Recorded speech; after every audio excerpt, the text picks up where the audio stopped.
नमस्कार, आपका स्वागत है आपके अपने चैनल वास्तु मंगल पर, जहां हम आपको देंगे वास्तु से जुड़ी महत्वपूर्ण जानकारी।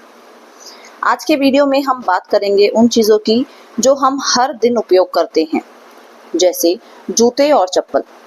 क्या आप जानते हैं कि घर में जूतों और चप्पलों को रखने का सही तरीका आपके जीवन में सकारात्मक ऊर्जा ला सकता है?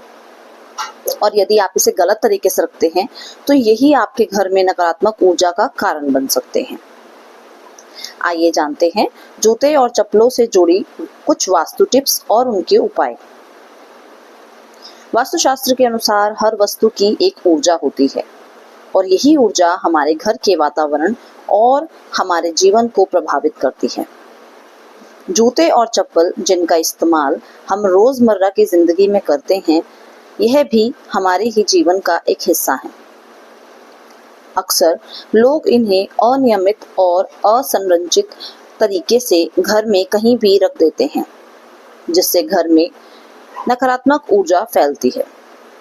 वास्तुशास्त्र के अनुसार जूतों और चप्पलों का सही तरीके से संग्रहण और उनका स्थान सही होना चाहिए। इससे न सिर्फ घर में सकारात्मक ऊर्जा बनी रहती है, बल्कि आपके जीवन में भी समृद्धि और खुशहाली आती है। अब बात करते हैं जूतों और चप्पलों को रखने की सही दिशा की। वास्तुशास्त्र में दिशा का बहुत महत्व है और यह सुनिश्चित करना जरूरी है कि जूतों और चप्पलों को किस दिशा में रखा जाए। वास्तुशास्त्र के अनुसार जूतों और चप्पलों को रखने का सबसे सही दिशा दक्षिण पश्चिम माना गया है। इस दिशा में इन्हें रखने से घर में स्थिरता और शांति बनी रहती है। यदि दक्षिण पश्चिम दिशा में स्थान उपलब्ध नहीं है तो आप इन्हें उत्तर पश्चिम दिशा में भी रख सकते हैं। यह भी एक शुभ दिशा मानी गई है।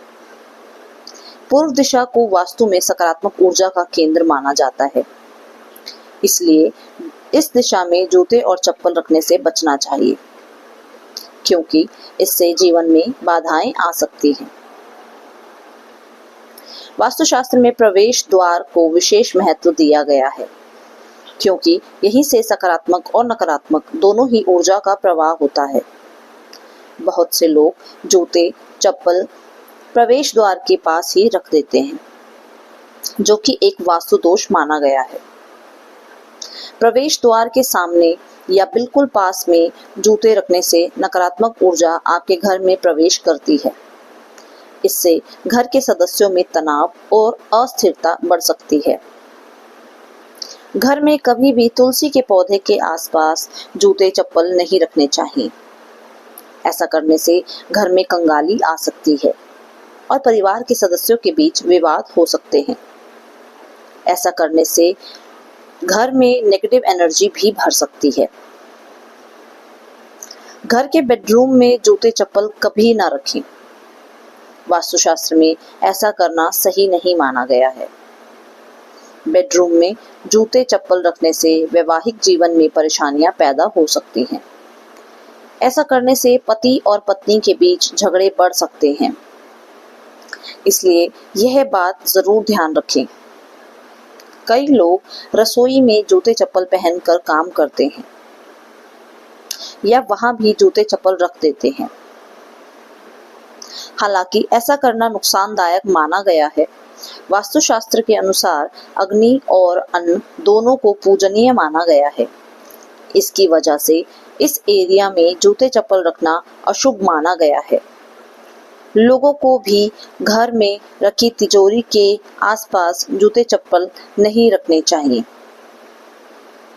ऐसा माना जाता है कि जहाँ पर धन रखा है वहाँ पर माँ लक्ष्मी का वास होता है।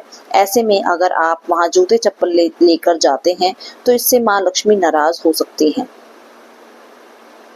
वास्तु में न सिर्फ जूते रखने की दिशा महत्वपूर्ण है, बल्कि उनकी सफाई और रखरखाव भी उतना ही जरूरी है। गंदे और पुराने जूते नकारात्मक ऊर्जा को आकर्षित करते हैं और इससे घर में वास्तु दोष उत्पन्न होता है।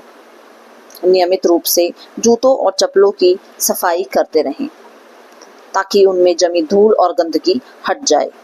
ऐसा करने से सकारात्मक ऊर्जा का प्रभाव बना रहता है। यदि कोई जूते या चप्पल टूट गए हैं तो बहुत पुराने हो गए हैं तो इन्हें घर से बाहर निकाल दें। पुराने जूतों से नकारात्मक ऊर्जा आती है जो जीवन में अवरोध पैदा कर सकती है। वास्तु के अनुसार पशुओं की खाल से बने जूते नकारात्मक ऊर्जा का स्रोत होते हैं।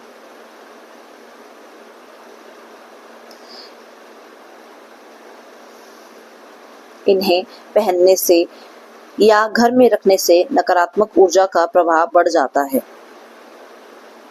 आप घर के जूतों को साफ रखने के लिए नियमित रूप से नमक का उपयोग कर सकते हैं। इसके लिए एक कटोरी में समुद्री नमक रखें और उसे जूतों के रैक में रखें। इससे नकारात्मक ऊर्जा दूर हो जाती है। जूते रखने की जगह पर कपूर जलाना भी एक प्रभावी उपाय है।